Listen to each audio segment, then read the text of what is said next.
ndikava mumwe akashandirwa navo ndikaona kubata kwaMwari. Ndine mari dzavakandiparidzira handiti ndakaikanganwa muzita Jesu. Amen. Ndinokugamuchirai mbuya mangwanani ano. Ndiwo mbuya vedu, mbuya bishop vari pakati pedu, muprofitakazi, mutungamirikazi pakati pebasa iri. Hatisi kuvakudza kuti mudzimai waarchbishop asi mushumiri akakwana. Amen. Makafamba kana kuri kuimba ndopazviri, kana kuri kuprofita uku ndopazviri, kana iri dzidziso ndopairi. Saka muchiona kune mukadzi kwayo kune mumwe asati achagadzirika ari beyond repair, asi kana ane mukana wokugadzirika ukaenda apa unogadzirika. Kunze kweya beyond, nokuti mota kana yadhumira pane painonzi beyond. Amen. Nange mukachadii maango marata mungonamawo kana pane chakasara chemarari zvesu nomotengesa mawana dhora, asi kana zviri zvokumberi kwaita hedhoni haizabeyond. Kureva kuti kana kuna amai vachine dambudziko rokugadzirika ukaona ravo zvaramba apa yabeyond. Nange ukaenda jubrek, nange ukaenda kupi yabeyond. Hakuna kana nokunonoti vamari kuti vana chiremba muZimbabwe hamuna ndonoyoporetwa mwoyo kuSouth Africa, unodzoka nemwoyo wako wakadaro. Saka ndingoti newewo kana wauya pamusangano pano, Mwari ngavakuwanire nyaya. Baba vokwako havangakugoni, asi apa ukaenda pano kugoni. Nokuti kurovana kwakatadza kukudzoredzanisa kuti mudanane, asi ukaenda apa hamuchanorovani, uchaona uri mai akarongeka muzita Jesu. Amen. Kana mbuya mukwatise vana venyu mashoko enyu muzita Jesu. Mushure memakore 3 haikusi kutamba. Mwari ngatiwanire nyaya.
Shuva zvake anotsvaga anonzwa mukati momwoyo wake.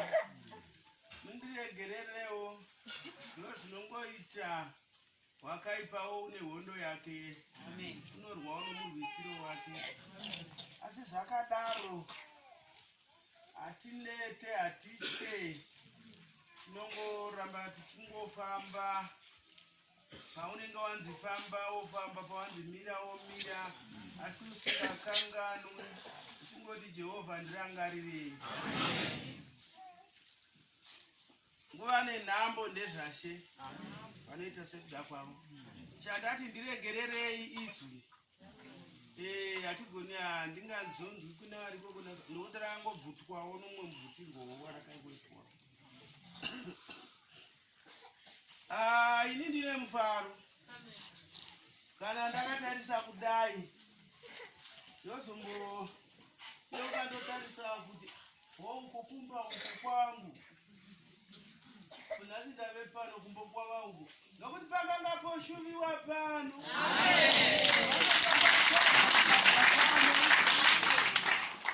Ukashaikwa wongoti pamwono waitsunzwinya wongoti wota sekurota kuti kune mausu. Iriko mausu. Asi nhasi zvino tinoda kutenda Mwari nokumuwonga.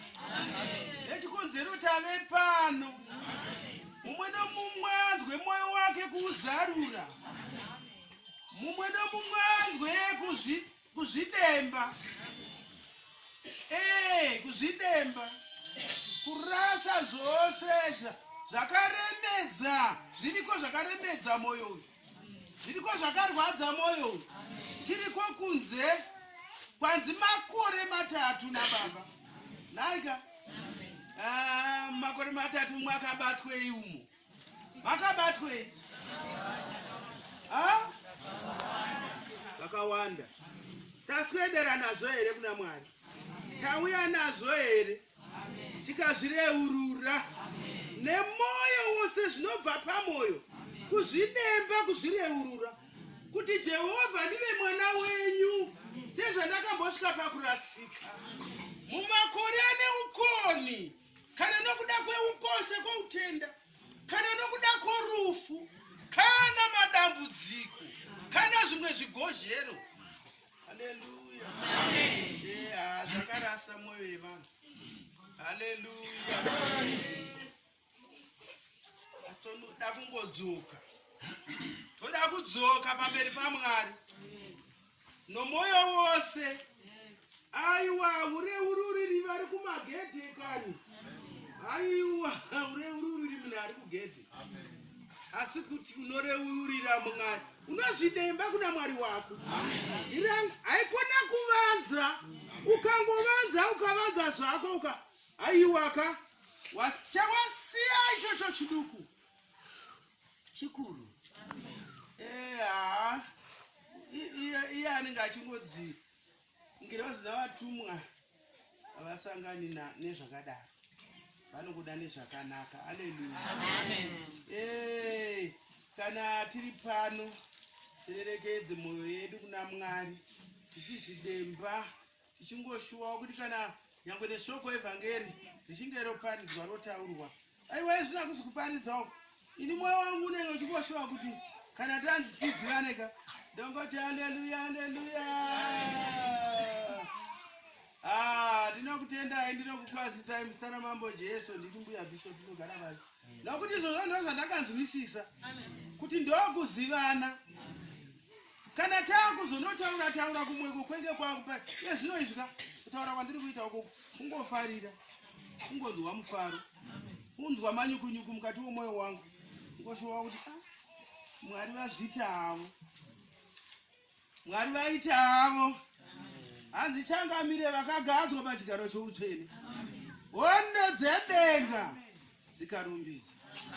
Anasi ngatitende Mwari kuti tave pano. Vamwe vedu havana kuzosvika. Asi isu tatenderwa.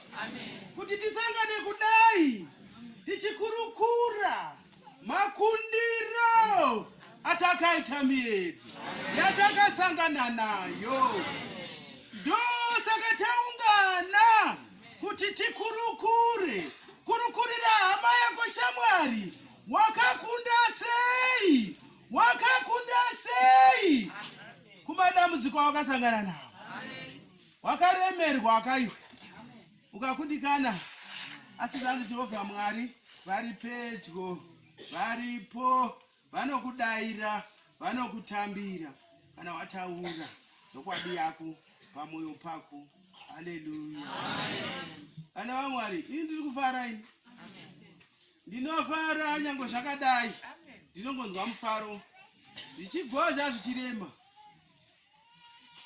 Ziriko dzimwe ndungundira dzemwoyo. Zirimo zvadzo. Haleluya. Mwari ngavandirangarire. Mwari vatiitire zvakanaka. Basa ravo riendeke. Vaprofita vavasarurira kuti vataure zvakudenga. Vasataure zvavo. Nemifungo nemirangariro yavo. Asi kuti vadzidzise vanhu zvakanaka zvekudenga. Vanoimba vaimbire Mwari. Varege kuimba zvokuonekwa ivo. Aiwa, aiwa. Kana neminyengetero ngaive yedenga.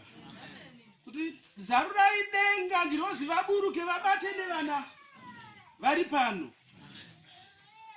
Vana vasunungurwa. Vaitirwe zvakanaka. Kusiri kuda kwemunhu. Vangeri kana yoparidzwa. Aiwa. Ungova muromo. Wababa. Wavasiya vanenge vachingoshama. Vachingofamba kana vazifamba. Vakangomirawo kana vanzimira. Asi mashoko ngaabve kuna She. Anokomborera vanava. anoropafadza, anozarura moyo, inobvisa kurema. Kuna mumwe kwaMwari ngakuitwe pano. Kuna vabati vaMwari, vanobatira Mwari. Kudenga kune nyasha, kudenga kune simba. Mazvita ndinokukwazisai vana mai. Ndinokukwazisai mose. Vana baba ndokukwazisai. Ivo vakatanga neshoko ivavo. Aiva ngavaitirwo zvakanaka. Vavakazorora ipapo. Vana baba vatungamiriri nana mai vatungamiriri vose. Ngavawanirwe nyasha. Ngavaitirwe zvakanaka. Vawedzerwewo simba. Nokuti vanotakura mitoro inorwadza inorema. Pane mumwe anouya oti achikukurukurira kudai. Woti izvi ndozvomunhu here izvi. Saka zvichazodii? Pamwe ivo unongoti izvi hazvina nematuromani izvi. Hazvibatsiri izvi. Asi kungoimba naMwari. Unotozoona munhu uya zvamuitirawo. Waimba naMwari wanatswa waitirwa zvakanaka. Ngatikomborerwe tiri panzvimbo iyi. Ngatiropafadzwe. Nyangwe taakumisasa uko. Chiedza ngachivepo. Amen. Icho chinhu chiri kutaura chiri apa ichi.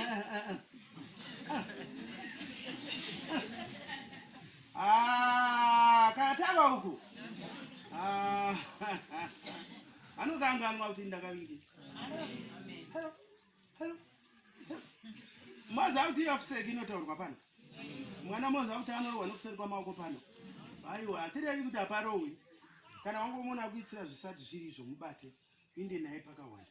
Unoti waitei, wadii, ukadii. Haikona kuti pane vanhu vandione kuti izvi ndo zvandaita uye ndogona. Dai wanga wachigona, dai wanga une zvakumba. Wapedza ikoko. Nasi pane chimiri. Haleluya. Mwari ngavatitire zvakanaka. Mwari ngavakombore, Mwari ngavaropafadze vanorwara vapore. Vakaremerwa ngavasiya. Zviriko zvakatorema izvo. Zviko zvinozvavaka. Asi kudenga kuna Mwari. Mudzikimi uri murwiri weupe, muchengete.